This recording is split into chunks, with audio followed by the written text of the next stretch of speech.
Hello दोस्तों, नमस्कार। SM किसी चैनल में मैं आप सभी लोगों का दिल से बहुत बहुत स्वागत करता हूं। दोस्तों, इस वीडियो में हम लोग कवर करने वाले बहुत ही एक इंपॉर्टेंट टॉपिक के बारे में, और ये टॉपिक मतलब अगेन कह रहा हूं कि अगर आप चीज़ों को बस ऊपर ऊपर से देखोगे तो आप मार्केट को एक्चुअल में कभी सीख नहीं पाओगे। सो ऑब्वियसली लर्निंग जो पॉइंट रहता है वो मेरे हर एक वीडियो में मैं कवर करने की कोशिश करता हूँ। ठीक है, तो अगर कोई आपको इंपॉर्टेंट पॉइंट लगे तो उसको आपने लगे हाथ क्या करना है, नोट करके भी यहाँ पे रखना है, ताकि आने वाले समय में आपको इस प्रकार की जो चीज़ें रहेगी अपने स्टडी पर्पस के लिए क्या हो सकता है, उसके लिए मदद यहाँ पे मिल सकता है। तो चलिए दोस्तों स्टार्ट करते हैं। बट उससे पहले जरूर कहना चाहूंगा कि let's learn stock market and finance इस चैनल पे जो आज के दिन जो सुबह का वीडियो आया था, यस काफी लोगों को अच्छा भी लगा है। आप भी जरूर देख लेना दोस्तों, ये वीडियो काफी इंपॉर्टेंट है। जैसे मैंने काफी बार आपको कहा है कि बहुत सारे ऐसी चीजें जो आपको स्कूल कॉलेजेस में नहीं सिखाई जाती है। सो इस वीडियो को जरूर देख लेना कि मतलब कौन अमीर नहीं बनना चाहता है। तो इससे रिलेटेड कुछ स्टेप्स होते हैं दोस्तों, बेसिक स्टेप्स। तो उससे के साथ अगर आप शुरुआत करोगे तो आप उस जर्नी के लिए शुरू कर सकते हो। सो इस वीडियो को देख लेना, इसका लिंक मैंने ऊपर आई बटन पे देके रखा हुआ है। ठीक है, जो सीरियस लोग हैं उनके लिए भाई वीडियो कोई छोटा नहीं है, 20 मिनट के आसपास का वीडियो है। बट ये वीडियो देख लोगे तो आपको बहुत सारी चीज़ें, आपकी आंखें खुल जाएगी, इतना तो मैं आपको कह सकता हूँ। सो ठीक है, फिलहाल तो अभी हम इस वीडियो को कंटिन्यू कर लेते हैं। जैसे कि मैंने आपको बताया दोस्तों, हमेशा मैंने आपको सिखाया कि अगर आप इन्वेस्टमेंट के हिसाब से शेयर मार्केट को देखते हो तो सबसे इंपॉर्टेंट चीज़ होती है विटामिन जी, जिसको हम लोग क्या बोलते हैं, ग्रोथ। बिजनेस में ग्रोथ होनी चाहिए तो कंपनी अच्छा करेगी, पैसे बनने के चांसेस यहाँ पे होते हैं। एंड स्टॉक मार्केट में तो आपको मल्टीपल सेक्टर देखने को मिलेंगे, जिसको हम लोग फ्यूचर ओरिएंटेड भी सेक्टर बोलते हैं। और फ्यूचर ओरिएंटेड क्यों, नॉर्मल सेक्टर भी रहेंगे जहाँ पे भी आपको क्या देखने को मिल सकता है, एक अच्छी ग्रोथ देखने को मिल सकती है। इसके ऊपर भी मैंने एक अलग से वीडियो बनाकर यहाँ पे रखा हुआ था। ठीक है, अगर आप रेगुलरली स्टडी करते हो तो आपके लिए वो सारी चीज़ें यहाँ पे ऑलरेडी यूट्यूब के ऊपर अवेलेबल है, आपने भी पढ़ी होगी। सो दोस्तों, जैसे मैंने कहा था कि कुछ सेक्टर ऐसे होते हैं जिनमें विटामिन जी, ठीक है, मतलब ग्रोथ की अगर बात कर ले तो वो सरकार के हाथ में होती है। सरकार ही डिसाइड कर सकती है कि वो सेक्टर भागेगा या नहीं भागेगा करके। ठीक है, सरकार के डिसीजन ही तय करेंगे कि वो सेक्टर का भविष्य क्या रहेगा। एंड ऐसे बहुत सारे सेक्टर है जो सरकार से जुड़े, बट खास करके दो सेक्टर ऐसे हैं जिनका पूरा A to Z जो कंट्रोल है वो पूरा आप कह सकते हो 99% भी कह सकते हो वो सरकार के ही हाथ में है। कौन से वो दो सेक्टर है, एक है रेलवे एंड दूसरा डिफेंस सेक्टर। यस, ये दोनों सेक्टर ऐसे है दोस्तों, 99% इनका जो कंट्रोल है वो आपको सरकार के पास ही देखने को आप मिल जाएगा। एंड अगर इन सेक्टर को अगर आप स्टडी करते हो तो मैंने बहुत बार आपको कहा है कि आपको क्या करना पड़ेगा, फोकस रखना पड़ेगा। किन के ऊपर, रेल मंत्रालय के ऊपर, मतलब मिनिस्ट्री ऑफ रेलवे के ऊपर, कि वो क्या कहता है। देन उसी के साथ साथ रेल मंत्री कौन है अभी, अश्विनी वैष्णव जी, आप सभी लोगों को पता है, उनके ऊपर ध्यान रखना पड़ेगा। वो क्या बोलते हैं, उनका इंटरव्यू क्या रहता है, उनका प्रेस कॉन्फ्रेंस क्या रहता है, डेली उनके प्रोग्राम शेड्यूल्स क्या रहते हैं, वहाँ पे वो रेलवे को लेकर क्या कॉमेंट्री देते हैं, उसके ऊपर आपका ध्यान होना चाहिए। Then similar way ministry of defence, इसके ऊपर आपका ध्यान होना चाहिए अगर आप डिफेंस सेक्टर को स्टडी करते हो तो, मतलब रक्षा मंत्रालय के ऊपर। प्लस रक्षा मंत्रालय में अभी मिनिस्टर कौन है, राजनाथ सिंह जी। सो इनके स्पीच के ऊपर आपको ध्यान रखना पड़ेगा कि वो क्या यहाँ पे बोल रहे हैं, क्या प्लान कर रहे हैं, क्योंकि बहुत सारे प्रेस कॉन्फ्रेंस में, बहुत सारे स्पीच में, बहुत सारे प्रोग्राम में वो आने वाले भविष्य के बारे में बातें बता देते हैं। ठीक है, कि क्या क्या वो चीज़ें प्लान कर रहे हैं करके। एंड उसी के साथ साथ प्राइम मिनिस्टर नरेंद्र मोदी जी के स्पीच के ऊपर आपको क्या करना पड़ेगा, ध्यान रखना पड़ेगा। मैंने बहुत बार आपको कहा है कि शेयर मार्केट इतना सिंपल नहीं है, बट उतना कठिन भी नहीं है।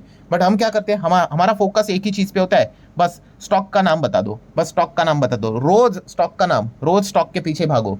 ऐसा अगर करेंगे तो मार्केट में टिकना मुश्किल हो जाएगा। आपको पहले पैटर्न समझ में आना चाहिए कि मार्केट एग्जैक्टली चलता कैसे, वर्क कैसे करता है।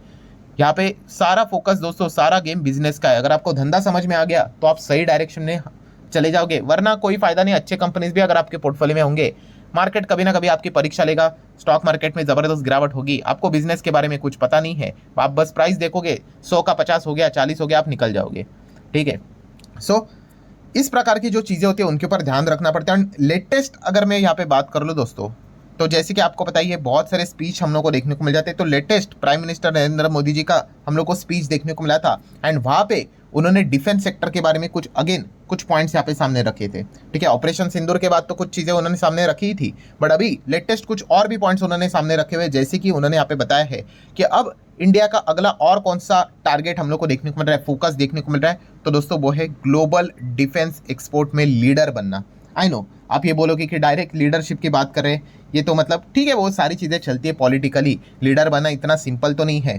ठीक है, बट फिर भी एक टारगेट तो रखना चाहिए। मतलब अगर हम लोग रख लेते तो एटलीस्ट उस दिशा में हम लोग चले तो जाएंगे। जैसे कि आज का भी जो वीडियो मैंने बनाया है, let's learn stock market and finance, उसमें भी स्टेप 1 पॉइंट मैंने आपको यही बताया है कि पहला आपका टारगेट ठीक है, जो बिलीव सिस्टम है वो स्ट्रांग यहाँ पे होना चाहिए कि आप करना क्या चाहते हो, फिर धीमे धीमे करके एक एक स्टेप आगे यहाँ पे बढ़ना होता है। So prime minister Narendra Modi ji ने खुद ये बात बोली है क्या, कि अभी डिफेंस से रिलेटेड एक्सपोर्ट के ऊपर वो गजब का यहाँ पे ध्यान रखने वाले हैं। एंड डिफेंस के एक्सपोर्ट की अगर बात कर ले दोस्तों, तो हमारा डिफेंस का एक्सपोर्ट फिलहाल ऑल टाइम हाई पे चल रहा है। देखिए ऑल टाइम हाई पे चल रहा है मतलब ऐसा नहीं कि हमने बहुत ज़्यादा एक्सपोर्ट किया है करके, हाँ न्यूमेरिकली बात कर ले, जो अर्ली जितना एक्सपोर्ट होता था उस हिसाब से तो हम लोगों ने कई गुना ज़्यादा एक्सपोर्ट किया है। बट फिर भी अगर हम लोग यहाँ पे कहे कि सैचुरेशन पॉइंट आ गया, तो ऐसा कुछ भी नहीं भाई, बहुत कुछ स्कोप यहाँ पे बाकी है। जैसे कि आप यहाँ पे चेक कर सकते हो कि हमारा जो डिफेंस का जो एक्सपोर्ट है वो अभी रिकॉर्ड हाई पे कितना जा चुका है, 23,622 करोड़। अगर हम लोग करंट मतलब जो अभी हुआ था 2025 फाइनेंशियल ईयर की बात करें तो, और पिछला जो फाइनेंशियल ईयर 24 था उस हिसाब से 12% ज़्यादा होते हुए देखने को मिल रहा है। मतलब 12% की ग्रोथ डिफेंस एक्सपोर्ट में हम लोग को होते हुए देखने को यहाँ पे मिल रही है। इसमें अगर देखा गया तो आप देख सकते हो सरकारी कंपनियां भी कंट्रीब्यूट कर रही है एंड प्राइवेट सेक्टर की कंपनियां भी कंट्रीब्यूट कर रही है। ठीक है, इसमें भी हम लोग को अच्छा योगदान देखने को मिल रहा है। आप देख सकते हो 42% का इंक्रीमेंट देखने को यहाँ पे मिल रहा है। एंड आप देख सकते हो ग्रोथ देखिए कितना है, कि अगर 2014 की बात कर ले, ठीक है 2014 में एक्सपोर्ट कितना था देखिए हमारा डिफेंस का 686 crore only. And right now 2025 की अगर बात कर ले, फाइनेंशियल ईयर 2025 की कितना हो चुका है, 23,622 करोड़। तो 10 साल में कितना परसेंट डिफेंस एक्सपोर्ट बढ़ा है आपके सामने ही है। ठीक है, और बताने का मकसद क्या है दोस्तों, कि इसी डिफेंस एक्सपोर्ट को और यहाँ पे बढ़ाना है। अभी शॉर्ट टर्म का टारगेट क्या है, जो कि खुद रक्षा मंत्री जी ने यहाँ पे ये बात बोली है कि फाइनेंशियल ईयर 29 तक, बाय 29 तक कितना टारगेट है, इसको 50,000 करोड़ तक लेके जाना है। मतलब मोटा मोटी आप डबल कह सकते हो, 23-24 हज़ार करोड़ का जो डिफेंस का एक्सपोर्ट चल रहा है अभी हमारा करंट फाइनेंशियल ईयर 25 में जो देखने को मिला था, अगले 5 साल में उसको डबल करना है, 50 तक लेकर जाना है। सो ये फोकस हम लोग को फिलहाल तो देखने को यहाँ पे मिल रहा है। मतलब क्या है, आत्मनिर्भर भारत का नारा जो दिया था उसमें डिफेंस से रिलेटेड तो ऑलरेडी अनाउंसमेंट हो चुकी थी कि आत्मनिर्भर भारत इन डिफेंस, ठीक है, ये तो इंपॉर्टेंट है ही। उसी के साथ साथ और कौन सी अभी चीज देखने को मिल रही है कि यस, जो भी सामान हम बनाएंगे उसको एक्सपोर्ट भी करेंगे, इसको भी बढ़ाना है। तो ये भी हम लोग को पॉइंट सीखने को और देखने को मिल रहा है। आई नो जो लोग मतलब बोलते हैं ना अच्छी तरीके से स्टडी करते हैं, उनके दिमाग में डाउट्स तो आना स्टार्ट हो ही जाएंगे। ठीक है, अभी मैं भी इतने साल से आपको पढ़ा रहा हूँ तो मुझे भी समझ में आ ही जाता है, तो डाउट भी मैं कवर कर लेता हूँ। अभी प्रॉब्लम क्या होता है, बहुत सारे लोग वीडियो को ही आधा अधूरा देखते हैं, और जो ये डाउट्स अभी मैं इधर ही सॉल्व कर रहा हूँ उसी को कमेंट सेक्शन में पूछ लेंगे। तो मेजरली अगर हम लोग कहे, एक नॉर्मल व्यक्ति को 2 डाउट्स आ जाएंगे। सबसे पहले जो लोग यहाँ पे ये पूछते थे कि सर अभी आप कहते हो कि बिजनेस में ग्रोथ यहाँ पे होनी चाहिए, तो क्या ये डिफेंस में हम लोग को क्या ऐसी ग्रोथ देखने को मिलेगी? तो देखिए दोस्तों, ग्रोथ की अगर हम लोग बात कर ले तो इसमें भी आपको अलग अलग सेगमेंट देखने को मिल जाते हैं। पहले तो डिफेंस की बात कर ले, हमारा खुद का विद इन इंडिया ही जो रिक्वायरमेंट है वो काफ़ी बड़ा है। ठीक है, बहुत बड़ा है, तो ये एक ग्रोथ का अच्छा अपॉर्चुनिटी है। सेकेंड, अगर आप यहाँ पे एक्सपोर्ट करते हो तो आपके लिए ग्रोथ का तो मतलब दरवाजा ही खुला हो चुका है। मतलब पूरी दुनिया आपका, मतलब बोलते हैं ना, वर्ल्ड आपके लिए मार्केट बन चुका है। अगर आप डिसेंट तरीके से अगर आप बिजनेस करते हो, अगर आपके डिफेंस इक्विपमेंट जो भी आप बना रहे हो उसमें अगर आप दम है, ठीक है, एंड अगर दुनिया में अगर उसकी रिक्वायरमेंट अगर बढ़ जाती है तो दुनिया में तो आप कितना ग्रो कर सकते हो उसका कोई लिमिट नहीं है। आप समझ रहे हैं यहाँ पे? तो ये चीज़ें हम लोग को देखने को मिल जाते। तो जो बेसिक पहला डाउट जो आपके दिमाग में आ रहा था कि क्या ग्रोथ यहाँ पे इंटैक्ट रहेगी, चलती रहेगी, तो यस, विद इन इंडिया भी ग्रोथ है। एंड अगर हम अच्छा बिजनेस करते हैं तो एक्सपोर्ट के माध्यम से हम आउटसाइड इंडिया भी खुद को ग्रो यहाँ पे करवा सकते हैं। देन सेकेंड डाउट आपको जरूर आएगा, टू हुम? भाई अगर हम लोग डिफेंस के जो इक्विपमेंट्स बना रहे हैं, ठीक है, एक्सपोर्ट कर रहे हैं, बट हमारे इक्विपमेंट खरीदेगा कौन? ठीक है, अभी देखा गया तो भाई वेस्टर्न कंट्रीज इतने एडवांस लेवल पे यहाँ पे कर रहे हैं काम, तो हमारा कौन खरीदेगा? तो दोस्तों जैसे कि मैंने इसके पहले भी, अभी मुझे नहीं पता कि आप इस चैनल को कब से फॉलो कर रहे हो, बट 4-5 साल पहले मैंने आपको ये बात बताई थी कि ऐसे बहुत सारे कंट्रीज है जो कि एकदम कॉस्टली डिफेंस वाली चीज़ें नहीं खरीद पाते हैं। ठीक है, बहुत सारे आप लोगों को ऐसे अफ्रीकन कंट्रीज भी देखने को यहाँ पे मिल जाएंगे, ठीक है, जहाँ पे डिफेंस से रिलेटेड मतलब आप कह सकते हैं कि उनके पास तो मतलब लिटरली एयरफोर्स भी नहीं है खुद की, बट वो चाहते हैं कि वो खुद की एयरफोर्स यहाँ पे बनाना। बट भाई वो रफेल जेट कहाँ से खरीद लेंगे, इतना कॉस्टली होता है।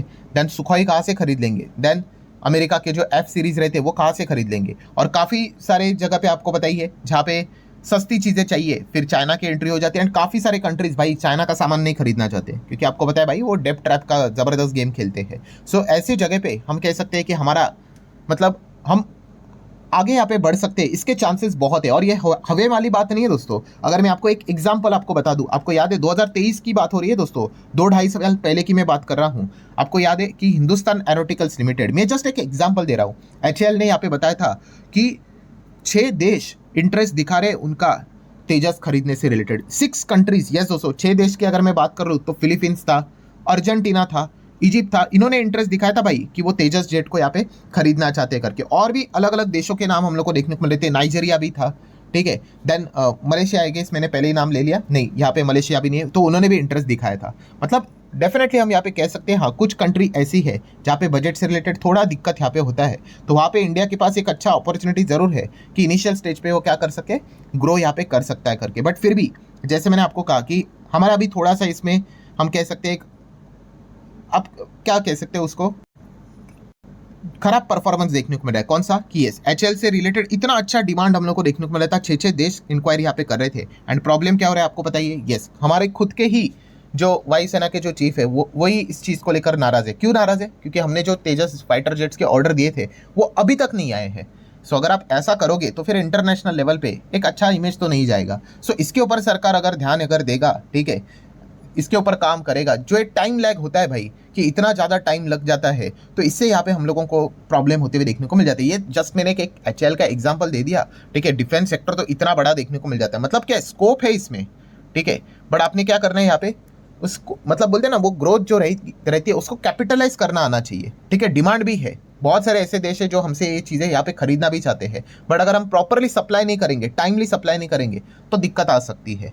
सो जरूर हम कह सकते हैं दोस्तों, अभी प्राइम मिनिस्टर नरेंद्र मोदी जी ने ये बात बोली है कि हमें अभी क्या करना है, एक्सपोर्ट के ऊपर भी ध्यान यहाँ पे देना है। देन डिफेंस मिनिस्ट्री ने भी ये बात बोली है कि अगले 5 साल में डिफेंस एक्सपोर्ट को वो डबल करने के ऊपर फोकस यहाँ पे रख रहे हैं। सो इस सेगमेंट में भी हमें अच्छा खासा ग्रोथ नजर यहाँ पे आ रहा है। सो जरूर आप क्या कर सकते हो, इन चीज़ों को भी अच्छे तरीके से स्टडी यहाँ पे कर सकते हो। सो आशा करता हूँ दोस्तों वीडियो हेल्पफुल लगा होगा, चाहो तो लाइक एंड शेयर यहाँ पे कर सकते हो। एंड इस चैनल पे भी जरूर विजिट करना, और जो वीडियो है उसको गलती से भी मिस मत करना। अभी आपके स्क्रीन के ऊपर ही इसकी विंडो नजर आ रही होगी, इसके ऊपर भी अगर आप डायरेक्टली क्लिक करोगे तो इस वीडियो के ऊपर आप जंप करके इसको स्टडी यहाँ पे कर सकते हो। सो चलिए दोस्तों, मिलते हैं अगले वीडियो में, तब तक के लिए बाय बाय।